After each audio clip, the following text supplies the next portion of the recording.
Have you watched any of the coverage of CES and all the robots? I have. First of all, every year at CES, I can't see any value in me going because I like other people to go through, walk the floor, find the stuff. For sure. Highlight the stuff that's good, highlight the stuff that's funny, and then the rest of it I just never want to hear about. I don't want to have to go walk through 20,000 steps a day to figure this out. It's massive. CES is massive. But then like everything else, like there's some robot that's making coffee. I'm like, what are you doing? It does a terrible job making, like the coffee looks like crap. How about just a coffee machine? How much a coffee machine? You don't need a humanoid-shaped robot to do this. What are you doing? Like, we don't need this problem solved. My bet is within 5 years, there is a robot that can walk the CES for you and find the good booths so you don't have to go. Yeah. I need the CES walking robot. Oh, that would be perfect. That's what you're going to get. That would be absolutely perfect. And then the problem is that robot's going to get sentient and be like, I'm not doing this shit anymore. And it's just going to go to The Verge and get it all from The Verge. Doesn't want to keep doing that.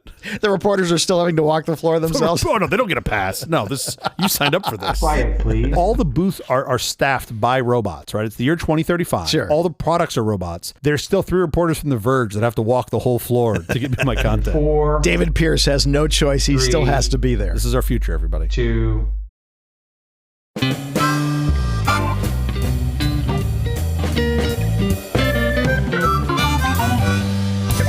Company presents a Truly Terrible Podcast. Welcome to Nonsense Season 4, Episode 2. I'm Jeff Parker. I'm Stu Little. This is our take on the week's business, tech, and entertainment headlines. This time, growth at any cost. Uber's safety record faces federal scrutiny. Wait, you mean that weed smell isn't an indicator of the driver keeping me safe? I see you're a big fan of cologne. 30 minutes or less, the Walmart drone revolution hits LA, Miami, and beyond. Oh, packages raining out of the sky, just like Sam Walton always dreamed. Controlled medical evacuation ordered for the International Space Station. And here we thought the ISS was more likely to be evacuated by one of Butch's many code browns. The race to 15,000. The FCC greenlights 7,500 more Starlink satellites. And you get a Starlink, and you get a Starlink. Also, our big story later this week is about AI's impact. You get a Starlink. On employment and wealth. I know we promised that last week, but lordy, the technical difficulties, and it didn't happen, but maybe we'll get it out this week. We're back to recording on tape this week. We're cutting it with scissors, folks. On wire. Yeah. Speaking of that, it's Public Broadcasting Day, honoring the first live broadcast of 1910. Before podcasts and streaming, radio connected the world through theater of the mind. Today we celebrate the stations that prioritize truth over clicks and community over commercials. Tune in, listen deep, support public radio. Yeah, now more than ever. I mean, with funding cut to the Corporation for Public Broadcasting last year, these stations are all effectively on their own. So if you care about or enjoy universal access to non-commercial, high-quality educational and cultural content, you should really support public radio today. They need it more than ever. I still listen to our Santa Monica public radio station here. I don't listen to much radio. There's very little broadcast radio I listen to. It's been remarkably good. Absolutely unwavering. Oh, and we had one in Pasadena, too. Yeah. A very special local public radio presence that was really extraordinary. It's really different. It's kind of unfair, though, because as most folks know, everything is better in California, and KCRW is no exception. So I get that. I understand. How was your week going, birthday boy? Well, I'm older now, as you clearly have leaked to our audience. That's true every episode. As I get old, thank you. By the way, I got a lot of comments about you explaining how averages worked to me last week, which I thought was really funny. I wanted to make a bigger steak, basically. That was my goal to myself for my birthday. I was like, how big can I go? A bigger piece of meat. That was my intent. Oh, and actually, okay, I was thinking of a steak in the road or so, steak in your milestone in your life. So, I mean, can it be both? Can a big steak be making a big steak? I guess so. I've been wanting to do a big prime rib roast for a while, and I have had this idea to see if I could combine 2 of my favorite things in life, which is delicious red meat with mold. Yeah. So I decided on Thursday last week. That can't be good. Yeah. To make a big dinner. So I bought a 21-pound boneless prime rib roast, as one does. Yes. Which, by the way, I just giggled like when the guy got it for me, and he was like, well, this one's 21 pounds. And I was like, well, I'm buying it. Like, what? It's my birthday. Sure. Why not? I own the Excursion. Why wouldn't I? Exactly. It'll fit in the back. I can fit 3 of them. And then I ground up some koji rice and threw it on there and let it rip. And for those that don't like or know about mold on their meat, maybe I should explain. There's a specific mold the Japanese call koji, or known as Aspergillus oryzae, and it's safe for human consumption, so you're not going to die. Okay. It's most commonly used to make things like sake, soy sauce, miso, like all these things you've had. This is the mold that's responsible for that fermentation. Okay. What's interesting is if you apply it to meat, it will rapidly tenderize and flavor the meat. So you get sort of these deep umami soy-like flavors that effectively simulate weeks of dry aging, but in as little as a day or 2. And it does this by breaking down the proteins and enhancing sort of the savoriness. Sure. It's not new. It's been around forever. It's newish to me. I've done it a couple times. But of course, I had to A/B test this because you can't just do one chunk of meat. You got to do 2 chunks of meat. Cooking with science. Basically. I cut the rib roast in half, and then half I just dry brined. We call that the control. And then the other half, I ground up some koji rice and some salt, and I sprinkled it on there, and then I put it on a rack in the fridge for 12 hours, and I had no idea what was going to happen. I may have just ruined a couple $100 worth of meat. Who knows? But I did a long reverse sear, and it was amazing. I was very happy. I think you were, you were here. You were part of the fun. I did taste both, and I actually love the one that you enhanced with the quote-unquote mold. It's not quote-unquote mold. It's mold. Which is not really the way to sell this. I think you need another word other than mold to make this palatable for people. Well, you could call it koji, sure. But it was absolutely delicious. It was absolutely incredible. Yeah, I think this is kind of like French baking. You don't want to tell people how much butter is in anything. I think you just want to be like, I made the steak better. And just don't tell them how the sausage is made. I think that's the right answer. Call it koji. Just call it koji. Just call it koji. Exactly. So the result was this complex sort of aged taste, and the texture even changes, which is also fascinating to me because it extracts some of the moisture from the meat. Sure. I was very happy for my first time doing this. The flavor was great, but I was more pleased with the temperature. So by doing this at extremely low temperature for a long time, I was able to get this uniform pink from edge to edge on the meat. Even the end cut was perfect mid-rare. And that to me was really what I wanted to achieve. None of that gross gray brown crust around the meat. This is a cooking show now. I know. But that's okay. It was beautiful. That's okay. By the way, I think I bought you your first prime rib in Las Vegas. Not my first. That wasn't your first? No. You had never had endless prime rib before, and you didn't realize you could go back to the carving station. Do you remember this? Oh, yeah. I remember it. I have a tiny shrine for every time I've ever gone to Vegas and had prime rib. You made like 7 trips back. I get to know the carver by the 4th trip. Yeah. 100%. This is the way it used to go down. When I was younger, I could do this trick. I can't now that I'm older. You were 15. I would order a slice of prime rib at the little buffet, and they cut me one. And I'd say, hey, can I have another one? And then they'd be like, kid, and they'd slice me this like thin one. Lather, rinse, repeat that 3 times. After that, they're just like, oh, we're just giving this kid half the roast. Sure. I'd be kind of a little tiny bit of a dick. I'd be like, hey, can I have the center cut? Because I want the rare part. And they just look at me. But yeah, man, I would destroy me some prime rib. And it was really fun to make it myself. It's a very easy cut to make. You just have to not screw it up. It really isn't that hard. The hard part was the au jus. The au jus was more work than anything else. Incredible dinner with Chris, Brian, Gary, Tara, Tony, Craig, Danielle, and yourself. Absolutely an amazing night. You can only be a 1 or 2 syllable friend. Now, my kids were there too, and they, I'm glad we put them at the kids' table. I think that was the right thing to do. But they also destroyed like 2.5 pieces of prime rib each. Sure. It was a fun time. I'm glad you made it. There was a lot of celebrating and a lot of good, happy eating and great people. We have more reasons to celebrate this past week, though, too. That's my week. I know. Tell me about it. Sure. How was your week? What'd you do? IU football. That's the only thing I'm going to mention is just IU football. Yeah. I will say they had a dominant 56-22 victory. By the way, the Peach Bowl was absolutely an incredible viewing experience. I don't know. Did you watch the whole thing? I watched damn near all of it, yeah. For the first time in program history, the Indiana Hoosiers are playing for the CFP National Championship, which is so exciting on the 19th. Yeah. They're facing the Miami Hurricanes, which should be so fun at Hard Rock Stadium. Indiana enters the championship with a 15-0 record. A win against Miami would make them the first team in football bowl subdivision history, FSB history, to complete a 16-0 season, officially completing the greatest turnaround in the history of college football. Let me just stress how bad Indiana was. Totally. Before Kurt Signetti got there. Yeah. They had some good years. Don't get me wrong. There were some good years, but there were a lot of, there was a lot of drought. There were some good years before we landed on the moon. I mean, it had been a hot minute. It's been a while. To get to 500, IU only needs to win 191 more games in a row. So you just need 15 more seasons like this, and then They are so close. They are so close. That's nuts, first of all. The game was incredible. I mean, even if you're not a college sports or football fan, I still think the game was incredible. I'm most interested to see at the start of the game, they're playing Miami. They're playing in Miami's backyard, right? They're, by luck and chance. The location of the game was set long before the outcome was known. Of course. But my point is, I still suspect it's going to be it's going to look like an IU home game, because since this hasn't happened, the IU fans are traveling. It's cold as shit in Indiana right now. By the way, tickets for the club level, last time I looked, $4,000, like $4,000.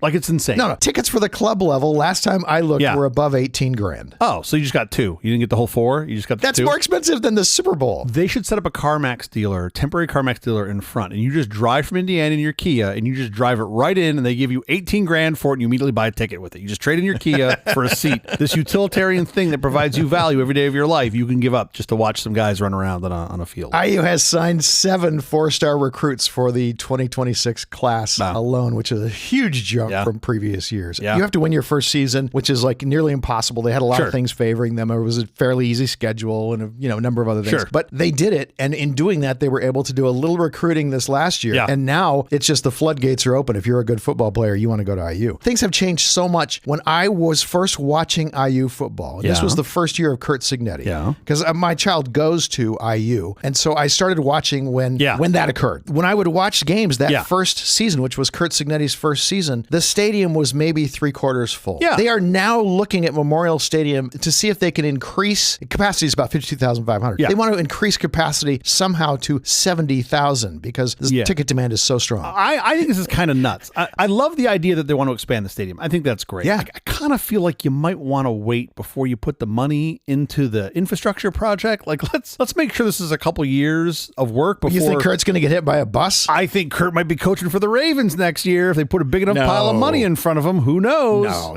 he's there for the duration. I do think he's there for the duration. As you have mentioned on this show, he has clauses in his contract that bring him up to salary parity with other really good coaches, provided he stays a really good coach. He doesn't trigger those unless he wins. In lieu of pay increase, there is an item in his contract where he can accept a current aircraft carrier that would accept his pay. Like he's like either that or just give me another James Webb Space Telescope. Something I need something in the billions of dollars, and then I'd be okay with that. And I could just be like, oh, that's my aircraft carrier. Oh, you have a Gulfstream? Oh, that's cute. I have an Enterprise class.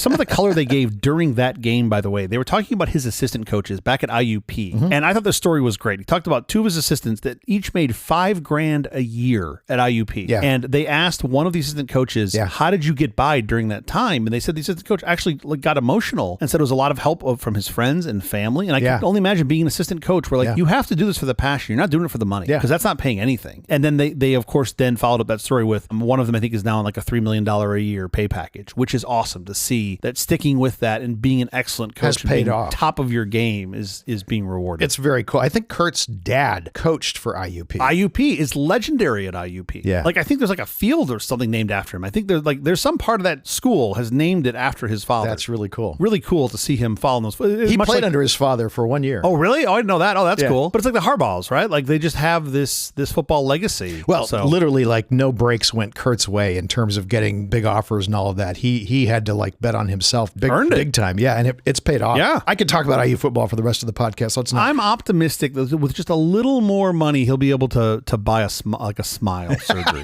Like maybe have a smile surgery. Just have those muscles reinstalled that he sold to make ends meet. It's been a fantastic story. Fun to watch. Shall we read some headlines? Let's do it. How one Arizona case could cost Uber billions. Uber faces high-stakes federal trial in Phoenix, Arizona that serves as a bellwether for over 3,000 similar sexual assault lawsuits. The plaintiff, Jaylyn Dean, alleges she was raped by a driver in 2023, a tragedy that she argues was preventable. The case puts Uber's safety infrastructure under fire. Attorneys claim the tech giant prioritized growth over passenger safety by ignoring systemic reports of misconduct and failing to implement serious, rigorous background checks or in-car cameras. Uber maintains it cannot be held liable for criminal acts of independent contractors and insists its safety tech is industry-leading. After a judge rejected Uber's last-minute attempt to delay the trial, the verdict now carries massive weight. It will likely set the settlement value for thousands of survivors seeking accountability for platform-related violence. Uber rival Lyft is facing similar lawsuits, both in state and federal court, although there is no coordinated federal litigation for those claims. Uber sought to delay the trial in Dean's case after accusing her attorneys of tainting the jury pool with an ad campaign that said Uber was notified of a sexual crime almost every 8 minutes. Uber said the campaign's claims were categorically false. Now, those claims actually, that number actually came from a New York Times investigation, and I have a feeling New York Times did their homework. Yeah, well, I mean, it was from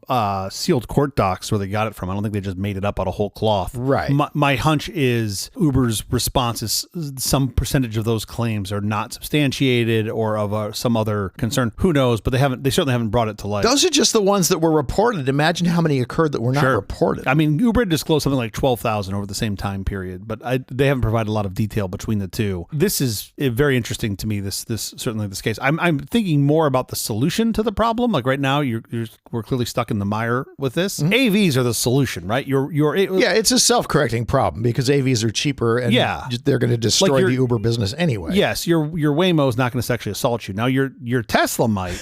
I don't know what they're building that. If they put Grok in that thing, they Sure, might. sure. I would be a little concerned about getting in a Tesla with Grok. Wow. That's a separate concern. That's a feature, as what I'm presuming they're selling that as. It does seem like if you see, if you have this pattern of complaints, it does. A sexual assault complaint every 8 minutes. Well, I'm sorry. Every 8 minutes. I'm saying if you see a pattern within certain drivers, right? Oh, you think it's all one guy and he's just every 8 minutes he's assaulting somebody? It's that one guy. So they could just fire that one guy? If they could just get rid of him, if they could just get him off, but he's grandfathered in. Okay, they are doing something like 60,000 complaints a year they're getting, or they have been getting. I got to believe that you're seeing some patterns across drivers, right? Now, I know people abuse the system all the time both ways. I see videos in the past on TikTok of people that are like, I didn't like this driver, I'm going to claim these things in my report. So I'm sure the folks at Uber are dealing with that as well. My hunch is it's not the vast majority, right? So you got some number in there that are substantiated claims. And if you've got... That's easy to fix, by the way, if you're an Uber driver. Just put up a camera. Well, absolutely. Just record all of your rides. Absolutely. What are you doing not doing that? But I do think that they, being Uber or Lyft in this case, you've got some culpability here. If you've got more than a handful of reports, really even one substantiated report, how is that person still on your platform? Sure. And I have to believe this is the driver. I have to believe that the drivers are in such demand still. They need them more than they are letting on. Otherwise, they kick them off. There's no value in keeping on a driver that's committing sexual assault unless you absolutely need the drivers. Well, it's very easy to increase or decrease the number of drivers, and that is by increasing or decreasing the percentage of the fare that they get. Well, you got another lever too. You can change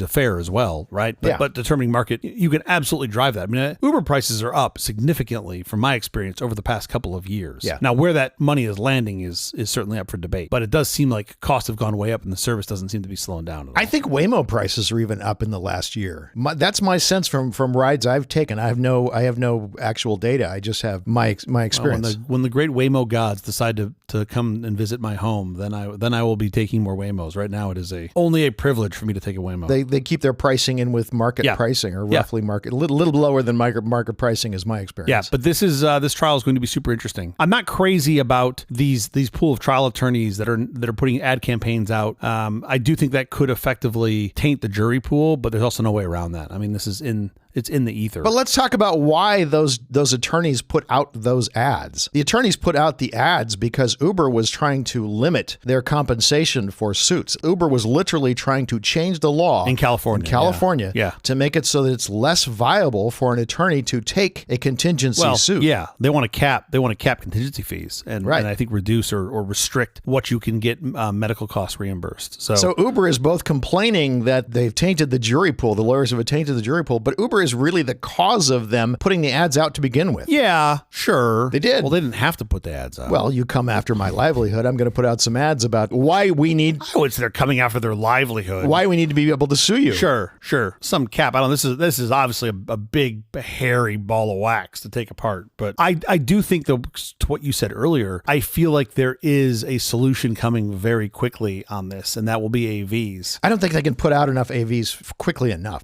Uber is so huge by comparison to Waymo. For Waymo to catch up, I mean, the growth rate would have to be absolutely extraordinary. And Waymo doesn't seem to be a company that grows like that. They're adding like 10 cities this year in 2026. We were talking about in our predictions them adding 10 more on top of that, but I don't think that's likely. They seem to go slow. I see a confounding of factors that tells me when they're ready, they can go quickly. And I'll tell you why, because it seems like once you have AV self-driving tech that works, that is callable, then you start to see a decrease. You see this like spiral, like decrease in car sales, which means they can scale up faster and cheaper because those cars have got to go somewhere. You already have them. And to me, the only thing that matters is who has the most capital. You're going to need a ton of capital to deploy and do this. Well, it's Google. And Alphabet has the capital for sure. Yes, you saying it. It does seem like they got a lot of capital to me. So it seems like when they want to press the accelerator on this, they can. I do not think it will be just Google. I think there will be others. I think Google has to figure out what they want to do with the tech too. Do they want to just keep it for themselves, which is what I kind of hope they do? They want to license it out to other manufacturers. But you get to this world. I have never known Google to keep tech for themselves. They always license it out. Literally, they just announced a couple days ago. Yeah, a couple days ago, they announced that Siri, on the iOS platform, is going to work with Gemini AI. Sure. They don't keep the tech for themselves ever. If they can make money off of it in some way, they do it. Okay, I see what you're saying. The car manufacturer who finally comes around and says, hey, we'd like to use your AI for our self-driving. Google's going to say, here's the terms, here's the deal, and they're going to go bing bang, and they're going to make a deal and go. Yeah, I think the margin they're going to get on running their own AVs with their tech, which I believe will be substantially better, will be orders of magnitude higher than what they'll get from selling it to Ford to slap on their car or whatever. But we'll see. Who knows? Yeah. I hear your point. I mean, you make a good point there. Waymo is profitable. I mean, they say that's what we hear from their conference calls. Waymo is profitable now. But I love that they don't have the pressure of having to hit some profitability milestone or go BK. Like they can get the tech done correctly, and I think that's pretty awesome. Take your time and go safe. Every single new zone, every single new city that you add is going to have complications you didn't have in previous cities. Sure. Every city has its uniqueness that requires you to go learn new things. I had this conversation with my wife over the weekend. We were talking about something traveling, not even about this case or anything to do with that, but it was just the way that I view travel with Ubers or Lyfts is so completely different than the way she views it. And she's like, oh yeah, because you're a man. Like we have to think about these 100%. things. And I just take that for granted that I can just get like, sadly, zero Uber drivers are going to, when I get in, are going to be like, oh, I'm going to rape this guy. Totally. Like no one's saying that. The sky is the new aisle. Walmart's National Drone Blitz. Walmart is taking the last mile race to the skies. In a massive expansion announced January 11th, Alphabet-owned Wing is bringing drone delivery to 150 more Walmart locations this year. Unfortunately, my city is not one of them. This isn't just a pilot program, it's a national scale-up. The expansion moves beyond the Dallas-Fort Worth and Atlanta hubs into major metros like Los Angeles, Miami, Cincinnati, and St. Louis. You can go to their website, you can enter your address and see if it applies to you. Does not apply to me. Not that I'm bitter or anything. By the ending of 2026, the service will reach 40 million Americans, offering 30-minute delivery for essentials like eggs, medicine, or late-night chargers. I don't know what a late-night charger is. I guess you need to charge your phone. Like a phone charger maybe or something? Well, why is that it only works so late at night? If your phone's dead? The charger doesn't work in the day. The drones, cruising at 65 miles an hour, will use a tether system to drop packages precisely on front lawns. With a goal of 270 locations by 2027, Walmart is betting big that instant is the new standard for retail convenience. How can you look at this and not go, this is super cool? Super cool. Like, forget about the brands involved, that it's Google or Walmart. Packages get to me fast enough. By and large, I just don't care about speed anymore. There is a subset of stuff that I think this is extremely applicable for. Example, I would love a world where when I do my video call with my doc or I go visit them and I get home and my medicine is just there. That is an excellent use case for this. I'm already sick. I don't want to go to CVS and cough on someone. Like, I know that's a very small subset. What else is CVS for then? Oh, I would like CVS to go away. I have not been bashful about that at all. If not for sick people to go and cough on other people, what is CVS for? Oh, I see your point. Yeah. Passport photos. Oh, okay. And Reese's Pieces.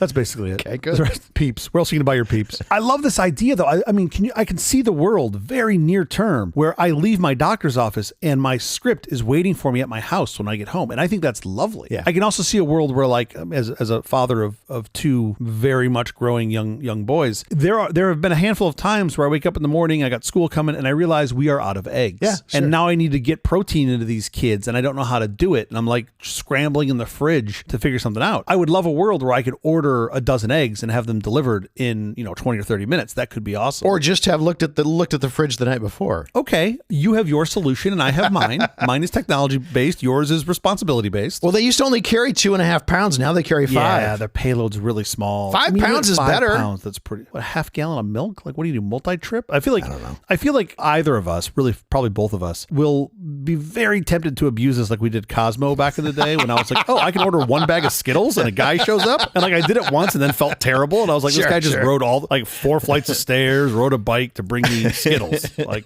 no, let's not be that guy. Super fascinated by this though. I think this is really interesting and pretty lofty goal to get something like 270 locations deployed by the end of next year. That's amazing. I think this is super interesting. However, this is where I want to plug my own startup here. Okay.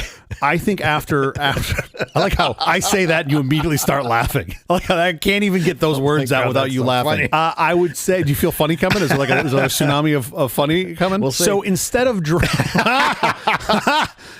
drone delivery, which I think is great, I am excited to deploy my own version of home delivery, which are just little mini trebuchets that they put at the Walmart, and they can just fling the shit to your house. I think that would be awesome.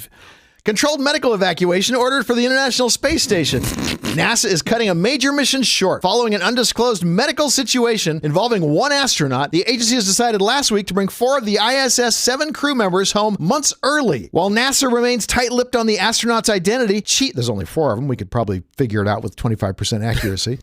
Not probably. Yeah. Chief Health and Medical Officer James J.D. Polk confirmed the individual is absolutely stable. The agency is erring on the side of caution by fast-tracking their return. Originally slated for February, the Crew 11 team will now depart later this week for a splashdown off the California coast. When you put the word absolutely in front of stable, I have one eyebrow that goes up. Yeah. I mean, you could have just said stable. When you say absolutely stable, I'm like, wait, really? And they're bringing him home, so obviously he's not absolutely stable. I don't actually know that. Yeah, exactly. But this is like, these are the things that they plan for, and this is not, nobody wants, this is not what anybody wants. The space station's full of medical supplies. It basically is it's full of doctors. Yeah, it's full it's basically an EMT that floats in the air. Yeah. That floats in the lack of air. There's a place to have a mild stroke or aneurysm. That's probably not the best place, but it's not a bad place to do it. You're better off there than out in the sequoias. Well, that's true. I know that was the only other option. Those are your choices. Yes. Those are your choices, it turns out. So currently, as of the time of recording, slated to re-enter and splash down just after midnight on Thursday morning of this week. So are you going to go watch? If you're in Southern California, yes, I am planning on going to watch and bringing a bunch of cameras, trying to get video. Because the last time I did this, when the Dragon capsule came back over LA, you may remember that I got completely socked in 30 minutes before splashdown. But we are currently slated to be completely clear skies on that day. We have whatever inversion layer, whatever the hell is happening here, we are completely clear skies and like 80 degrees for the rest of the week. So it's supposed to be super nice. So I think fingers crossed we're going to be okay. What nice weather for them to come home in. And when you see this thing streaking across the sky, it looks like nothing you've ever seen before. The chemtrails are really interesting. Can you call them chemtrails? Are they chemtrails? What are they? Yes. What is that chemtrails. thing? They are chemtrails. Yes, that is. They exactly light up what the they sky. They're amazing. It looks like. It just looks like something you've never seen before. The flame trail on this thing is massive. It is incredible. It looks like something out of a sci-fi movie. It looks fake. And you'll hear the double sonic boom as well, which will also be super cool. So if you're in Southern California, double check because they will not confirm the splashdown time until it's undocked. And the goal is to undock this thing from the space station such that there's like a little trunk that crashes to Earth. They have no control over. They want that to fall where there are no people. So it's important for them to get that timing right. But they suspect that they will detach the capsule sometime on Wednesday of this week, and then at that point, once it's detached, we should know splashdown time. And so bringing the 4 of them home, that leaves only 3 in the International Space Station. Yep. And that's how we used to run it. We used to run it with a crew of 3. Yeah. And then we got a crew of 6 up there, and I think they eventually moved up to 7 or 8 or something like that were routinely doing, experiments and things in the space station. With only 3 versus 7, it makes for way less fun key parties, but, still something. It's just a bowl with 3 keys. By the way, I just want to go on the record here. I am having a lot of fun on our last show. This has been great. FCC expansion unlocks new era for Starlink Mobile. In a major win for orbital dominance, the FCC just cleared SpaceX to launch an additional 7,500 Gen 2 Starlink satellites. This partial grant doubles the company's authorized next-gen fleet to 15,000, aiming for symmetrical gigabit speeds that could finally bring fiber-like performance to the most remote corners of the globe. To secure the deal, SpaceX agreed to operate at lower altitudes, some as low as 340 kilometers, to minimize signal lag and ensure dead satellites burn up faster in the atmosphere. The expansion also unlocks direct-to-cell capabilities, allowing standard smartphones to stay connected without a dish. While the FCC deferred a decision on the remaining 15,000 satellites in Musk's 30,000-unit dream, the message is clear. The race for space-based gigabit internet is accelerating. Like, it feels like a video game. Yeah. There's a factory in Redmond, Washington that is cranking out 7,500 Starlink satellites. Yeah, we're doing 10 a day, so now they've got to up that. Crazy, of course. But I mean, they are just turning the crank on like raw materials come in and satellites come out. And the number of spaceships required to get those into space, I mean, that number just gets bigger and bigger. Really, and even like the Gen 3s can't even go up on the Falcons. I think the Gen 3s are too big for the Falcons, if I recall correctly. They need the Starship Heavy. I'm not a huge fan of disrupting the night sky. Oh, you won't even see the night sky anymore. First of all, they're coming down lower. No, they're going to be ads. They're just going to put, they're going to be like when they have drones. A giant array. You're going to light them up 100%. And say, drink Coca-Cola. Buy a Tesla. Right. Yeah. But man, it is so tempting for the idea to be able to have gigabit internet anywhere and phone access, at least limited phone access anywhere. That's incredible. This potentially eliminates cell phone companies. That's a very interesting take. I don't think so, at least not for a very long time. Yeah. I think it augments them really well. They might get gobbled up. I don't know how that's going to work. You've got too much terrestrial deployment. You've got too many places that these things don't work at all, meaning Starlink's not going to work at all. In a building, nope. Zero. There's zero chance that it's going to work. Could you do some sort of boosters or something on the ground? Yeah. But you know what that looks like? Cell sites. The space race on this, though, is really interesting. I mean, Starlink obviously has an advantage and a huge head start. They've certainly unlocked the potential of what's there. My hunch is you're going to end up with probably 3 or 4 competitors that will slim down to 2. Yeah. And then at some point, you probably see these get gobbled up. I mean, it gets really interesting, especially international, but I think a lot about like SiriusXM and how that we never needed 2 of those. Like that was just silly to have 2 of those. And now you barely have 1. Okay, enough of the headlines. In fact, enough of the episode. We have to get out of here. Special thanks to our floor director, Mark Ladden. Thanks, Mark. We'll be back later this week with our big story, how AI disrupts jobs. Until then, thank you for listening to all this nonsense. I'm Jeff Parker. I'm Schittle. Had we ordered a package from Walmart at the beginning of the show, it would almost be here now. Mine is. Yeah, it's here right now.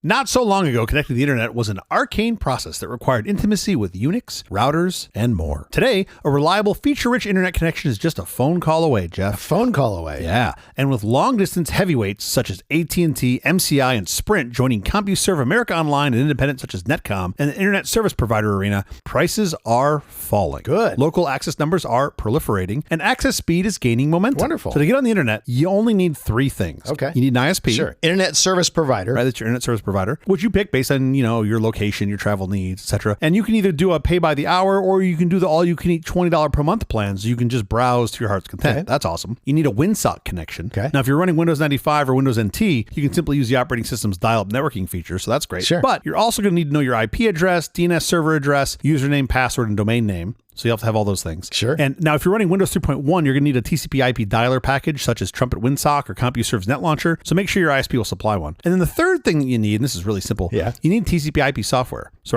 in addition to a web browser, and there you've got Netscape Navigator or Microsoft Internet Explorer, you're going to need like a newsgroup reader, an email program. Those are features that are increasingly being bundled into browsers. Sure. But there's still plenty of a la carte choices available, especially with Exchange as an email client on Windows 95. And then that's it. Lickety split. You're online. So you get connected today. Internet's just a phone call away. That's fantastic. I should do that. You I haven't tried the internet. I've heard good things. Oh, it's a dark place. So there were a lot of hints in here. I loved this ad. Yes, It was kind of a, advert about getting connected online because we're talking about Starlink, gigabit speeds with low latency. And this really wasn't that long ago. Yeah, yeah. I am confident you can get the year on this because I basically gave it to you. And it does mention Windows 95, Windows NT, Dial-up. so it's got to be mid-90s. I would say it can't be before 95, so it's got to be 95 or there. Yeah, it was 96. So it was December of 96. 96, okay. But I loved this because it talked about the things that you needed in order to get connected and the work you had to do. Like, yeah, sure, you weren't running Gopher, but you still had to do some work plugging stuff together and like having to have a username and password to get connected if they had PPP or know your IP address because you weren't handling garbage. Which is why almost no one did that. Of course. They signed up for America Online or they signed up for CompuServe because it just saved. Exactly. You got the disc in the mail and you just went. easy. Another great example, just take a little bit of friction out and it's so much easier to get users to come along. But this wasn't that long ago. Yeah. Like it was 30 years ago, but still, it wasn't that long ago. So for the 30-year anniversary of internet, all you kids just plug in to your Wi-Fi. You got it easy. Dial-up internet, 1996. Is this pants optional?